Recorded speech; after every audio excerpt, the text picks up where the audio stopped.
Today I'm taking you somewhere I've wanted to explore for a long time. And if you're into aquariums and cichlids like I am, this is a pretty unusual place. We're headed to Blue Lake, way out in Utah's western desert, not far from the Nevada border. And supposedly, swimming in this little lake in the middle of nowhere are tropical fish, including cichlids. So naturally, I had to go see it for myself. The trip started in my home in Kaysville, Utah, and from there I headed west on Interstate 80. Once you get beyond Salt Lake City, the scenery starts changing pretty dramatically. You pass along the southern edge of the Great Salt Lake, and eventually you're driving across the Great Salt Lake Desert and the Bonneville Salt Flats.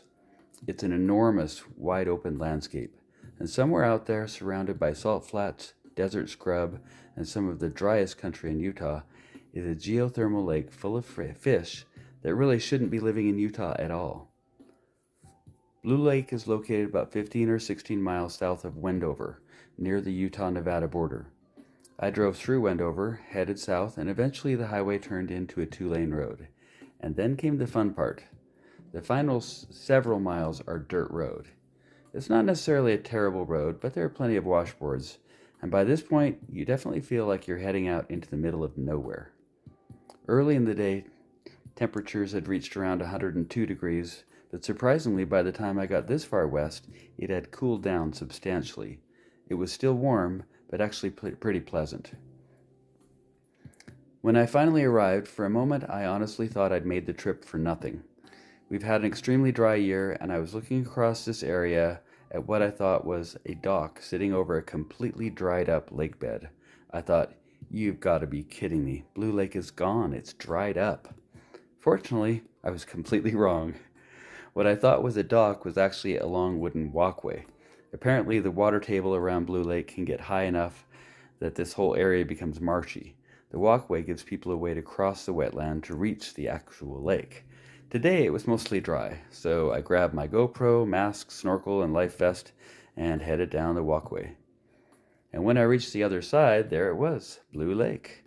And here's probably the strangest part. I was completely alone, not another person anywhere. For the next couple of hours, I basically had this entire geothermal lake to myself. Blue Lake really is an oasis. It's part of a much larger wetland system containing several spring-fed ponds and marshes, but Blue Lake is the largest and deepest. The lake itself covers roughly 9 acres and reaches close to 60 feet deep. And underneath it are geothermal springs constantly supplying warm water. Published figures vary depending on exactly where and when temperatures are measured, but the lake stays warm throughout the year, with geothermal water keeping parts of it around the 80-degree range. And that matched what I experienced. It was probably 85 degrees in there today. It didn't feel like anything in Utah lakes. I'm telling you that. 70 would be the best to ever hope for in a Utah lake. I'd estimate where I was, it was 85, probably a little warmer in some places. And you could see little places where the water came up from the ground. There was also a very slight sulfur smell, not overpowering, but just to remind you, this isn't an ordinary lake. Blue Lake has actually been known to Utah scuba divers for decades. There aren't many places around here where you can do open water scuba training throughout the year. Mountain lakes can be clear, but they're definitely cold. Lower elevation reservoirs may be warmer, but visibility is terrible. Blue Lake gives divers something unusual. Relatively clear water that stays warm because of the geothermal springs. The University of Utah is among the organizations that has used Blue Lake for open water scuba training. There are underwater training platforms and guide ropes, and divers have placed all kinds of unusual objects on the bottom over the years. There are boats down there, metal sculptures, even things like a shark, turtle, praying mantis, and airplane sculpture, or so I've been told. There's actually another world about 30 or 40 feet below where I'm snorkeling. Today, however, I wasn't interested in finding sunken boats. I came looking for fish, tropical fish, in Utah. And this is where Blue Lake gets really interesting. At some point, people began illegally releasing tropical aquarium fish into this geothermal ecosystem. Exactly when that began is hard to pin down. I've tried to research the history, and I haven't found a reliable record saying these fish were released in this year by this person, and obviously whoever originally released them probably wasn't eager to document it. But what we do know is that some of those introduced fish survived and reproduced, and apparently they've been doing it for many generations. Tilapia are one of the best documented introduced species here, along with the pacu, of which I think I saw a big one, but I didn't manage to get on film. In fact, Utah's fishing regulations specifically address tilapia and pacu at Blue Lake. They're considered unwanted introduced fish, and regulations have allowed them to be taken by underwater spearfishing. But the really interesting fish for me are the cichlids, because as anyone who watches this channel knows, I love cichlids. There have been reports over the years of several different aquarium cichlids living here. African jewelfish have been reported, so have Jack Dempsey's, Texas, Rio Grande cichlids have been reported, red devil type Central American cichlids have been reported, and perhaps the most interesting to me, African Lake Malawi cichlids have apparently become established here as well.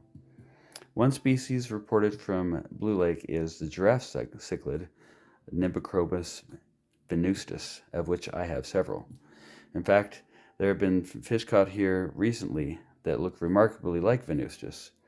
There may also be other African cichlids and hybrids. And after generations of different aquarium fish living and reproducing together, identifying every fish down to species may be difficult. That's one of the reasons I wanted to come out here myself. I wanted to see what I could find. So I put on my mask and snorkel, my fins, and my life vest, and turned on the GoPro and headed out. And I have to say, snorkeling was probably the perfect way to explore this place. Near the shore, there's quite a bit of vegetation. In fact, looking at some of these plants, I kept thinking like an aquarium keeper. I was wondering whether some of this vegetation could actually survive in an aquarium. I was tempted to experiment, but I decided to leave everything exactly where it was. Once I moved farther from the shore, the bottom became much more open. Lots of scattered vegetation, and areas where you see fish moving across the bottom. The first thing I discovered was that the fish weren't particularly interested in being movie stars. They were pretty cautious. Whenever I tried to get closer, most of them kept their distance.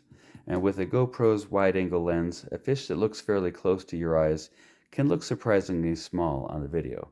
But eventually I started seeing them. Lots of bluegill. That was probably the fish I encountered most consistently. Bluegill and largemouth bass are among the more conventional sport fish known from Blue Lake, but then I started spotting some of the fish I'd really come to see, and this one caught my attention immediately. I'm pretty confident it is a Midas type cichlid, probably a red devil. The Midas or red devil come from Central America, so seeing one swimming freely in a geothermal lake in Utah is pretty cool. There are also closely related red devil type cichlids that can look very similar, so I'm going to be cautious about making a definitive identification from underwater footage. But either way, this is not a fish you expect to encounter while snorkeling in Utah, and there were other cichlids out there I couldn't positively identify. I'm going to put some of the clearest footage on screen, and I'd really like to hear from some of you experienced cichlid keepers.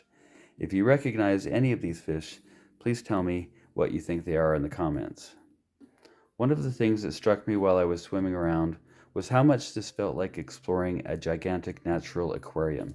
You have warm water, sand, aquatic vegetation, different depths, open swimming areas, and fish interacting with an environment that looks surprisingly similar to something we might try to recreate in an aquarium, except this one is 9 acres. For someone who has spent years watching cichlids behind glass, there's something completely different about putting on a mask and actually entering their environment. Instead of looking into the aquarium, you're inside it. And these fish decide whether they want anything to do with you. Mostly they decided they didn't. As fascinating as this is, there's another side to the story that's important to mention. These tropical fish aren't supposed to be here. Releasing an aquarium fish into natural waterways is illegal and can cause serious ecological problems. Just ask Florida and the South. Blue Lake happens to be an unusual situation because it's a relatively isolated geothermal ecosystem surrounded by desert. The warm springs created conditions where fish that normally couldn't survive in a Utah winter managed to establish breeding populations. That's fascinating to observe decades later, but it isn't something anyone should try to recreate somewhere else. If you have an aquarium fish you can no longer keep, find another aquarist, contact a fish store, or find another responsible way to rehome it. Never release it into the wild. I ended up spending about 2 hours exploring Blue Lake. What you're seeing here is just a highlight reel, and I'm glad I went. I came hoping to see tropical fish swimming wild in Utah, and I did. And I saw plenty of bluegill, several fish I need to identify, and at least one cichlid that I'm pretty confident belongs to the Midas or red devil group. I'm also pretty sure I didn't even see a fraction of what's living here. The lake reaches nearly 60 feet deep, and I was snorkeling at the surface. There could have been all kinds of interesting fish 20, 30, or 40 feet underneath me that I never knew were there. Which makes me wonder what I would find if I came back when the water visibility is at its best. And apparently I picked a pretty good time to call it a day. As I packed everything up and started heading out, the weather changed quickly. The wind started howling across the desert, dust and sand began blowing everywhere, and before long I was basically driving out through a desert sandstorm. Considering I'd been completely alone out there, I was pretty happy to be safely back in the vehicle when that started. So that was my first trip to Blue Lake, Utah, a geothermal spring in the middle of one of the driest landscapes in the state, a scuba training site, a desert wetland, and thanks to some irresponsible aquarium owners many years ago, one of the strangest places in Utah to see tropical fish swimming in the wild. I definitely want to come back. And next time, I'd like to see how many different species I can identify. So take another look at this fish in this video. If you see something I missed, or if you think you can identify one of these cichlids, put it in the comments, especially the African cichlids, but I love Central Americans as well, as you know. I'd love to know what's living out here. And if you'd like to see me come back to Blue Lake and spend an entire trip specifically hunting for and filming the different cichlid species, let me know, because I have a feeling there's a lot more swimming underneath Blue Lake than I managed to find today. Have a great day, and thanks for watching.